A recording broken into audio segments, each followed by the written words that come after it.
10:49 de la mañana de la diaria, El último pícaro. Murió Cacho de la Cruz. Es un título que está disponible en una nota escrita por Federico Medina a propósito del reciente fallecimiento de Cacho de la Cruz, que ustedes pueden leer en la web de la diaria y que estuvo impreso sobre papel en la edición de la diaria de fin de semana. Por esto, como ya lo anunciamos antes, quisimos dedicarle los 10 minutos finales de este programa justamente a Federico Medina para hablar un poquito más acerca de lo que significó, digamos, en el concierto artístico, particularmente televisivo, aunque no solo, la figura de Cacho de la Cruz. ¿Cómo anda, Fede? ¿Cómo andas, Martín? ¿Todo bien por acá? Bueno, esta nota breve, publicada poco después de la muerte de Cacho, creo que no solo se centra en el comunicador que conocimos muchas personas a través de la televisión, sino que tiene en cuenta otros aspectos y es disparador para un par de puntualizaciones que sé que querés hacer. ¿Por dónde empezás? Exactamente. Sí, bueno, lo más conocido de él obviamente tiene que ver con la televisión. De hecho, muchos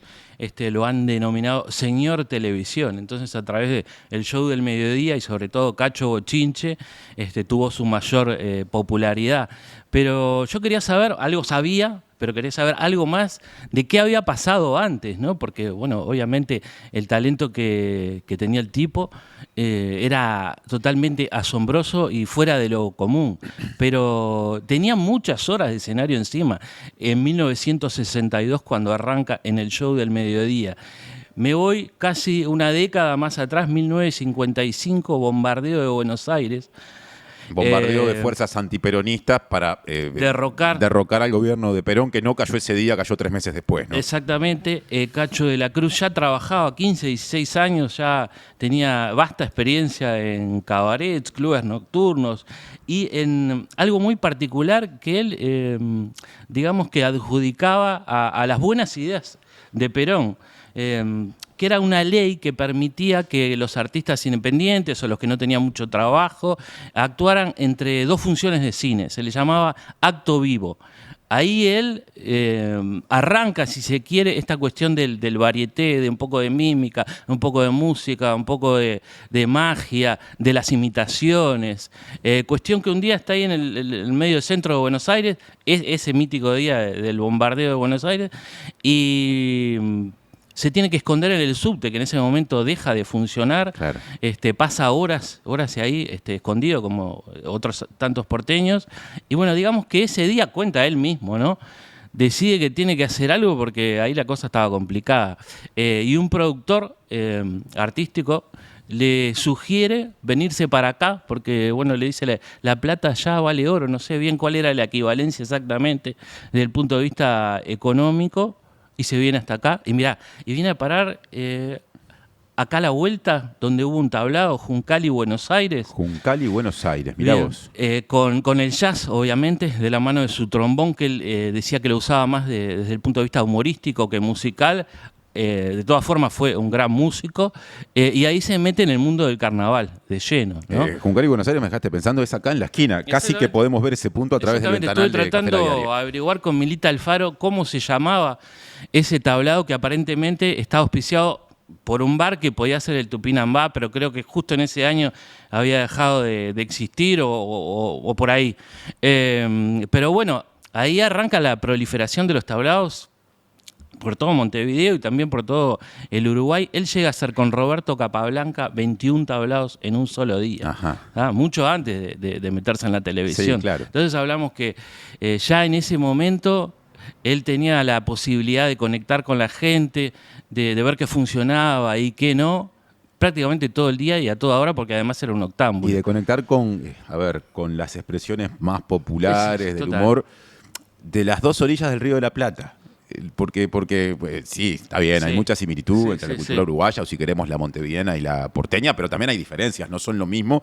Y el tipo, el mismo tipo que en los tablados se manejaba bien acá, antes había estado en los cines, en esa cosa mucho más porteña, haciendo esos actos vivos del periodo peronista, y le iba bien en los dos, por lo que claro, vos y decís. esa cosa más pícara que acá tal vez no estábamos tan acostumbrados o que veíamos con buenos ojos, inclusive.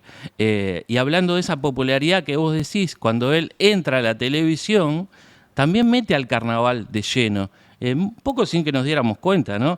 Podemos hablar de Luis Guarnerio, ciclista pedales, que arrancó en el show del mediodía también con él allá en el 62, Cocina Márquez, gran director de murgas, Sí, claro. Cachito de León, líder de los Carlitos. Pinocho Sosa dice que fue su gran maestro, solo viéndolo en la televisión. Después Cacho escribe para Caras y Caretas, que fue una especie de Dream Team del parodismo, creo que fue el 86, por ahí, donde también sale Aldo Martínez y Luis Alberto Carballo. Por lo tanto, ese programa que en varios momentos de la historia de la televisión fue el más visto, estaba lleno de figuras del carnaval, creo que como nunca antes, y no sé si volvió a pasar eso. Pero quiero hacer un apuntecito más que tiene que ver con la formación de cuna, podríamos decirlo de alguna manera, de Cacho, el humor, tiene que ver con el cine también, padre de origen marroquí, que llegó a ser operador de un cine. Y él te hablaba de Bob Hope, por ejemplo, un gran humorista norteamericano, de Jerry Lewis, de Gene Kelly, el bailarín. Y hay otra figura que me parece clave para entender el tipo de talento de Cacho, que se llamaba Danny Kaye. Era un músico también y un humorista que había actuado muchas veces con Louis Armstrong y que tenía esa capacidad de hacer humor con la música. O sea, el jazz y el humor en Cacho están muy conectados todo el tiempo, y creo que eso también tiene que ver con su timing, con esa capacidad para ser muy preciso a la hora de cortar una palabra, ya sea para promocionar un juguete o para mandar la tanda. O para cortar el diálogo con el otro personaje y decirle algo a la cámara, arrancar una risa en los hogares y volver al diálogo. Timing de comediante. Total, no le gustaba el drama para nada. Ahí hay algo para seguir investigando. Le tenía casi que una fobia al drama. Decían que no podía haber películas que tuvieran que ver con cosas demasiado tristes o terroríficas. Mirá vos. Sí, sí, no conocía esa faceta. Lo aceptaba. Yo tuve la oportunidad de conocerlo allá por el 2017 en su casa de Punta Carretas. Tenía un Ultratón en miniatura, que fue con el que después se hizo el gran Ultratón. Tenía un taller de pintura, podía pasar hasta las 4 de la mañana pintando y dibujando. Él había estudiado dibujo publicitario, y después el gran salón de la casa lo tenía dedicado a la música, donde tenía todo tipo de instrumentos y donde invitaba a sus amigos a grandes sesiones de jazz y tango, que eran los dos géneros que más le gustaban. O sea que ahí reaparece lo porteño, ¿no? Es verdad. En medio de lo más de lo más lejano de nuestra cultura, por eso el jazz. A ver, podríamos decir, resumiendo, estamos a 3-4 minutos del final, alguien polifacético que termina siendo, por todo lo que vos vas aportando, algunas cosas que yo no sabía, casi que la intersección de distintas habilidades artísticas, ¿no? Porque claro, al comunicador es al que más conocemos. Al músico lo conocemos también, menos, pero se sabe porque siempre de alguna forma estuvo presente en sus programas, cantaba canciones, sabemos que aparte le gustaba ejecutar distintos instrumentos, su gusto por ella, pero al dibujante yo no lo conocía. El famoso varieté. Claro. ¿No? Una cosa más, porque todo esto lo cuenta él, ¿no? Esa es su versión de los hechos y uno le cree, lógicamente. Él dice que se queda acá por las inundaciones. Hubo una no tan grande en el 55 y la más grande creo fue en el 58. Dice, 58 y 59 son las más recordadas, ¿no? Sí, exacto.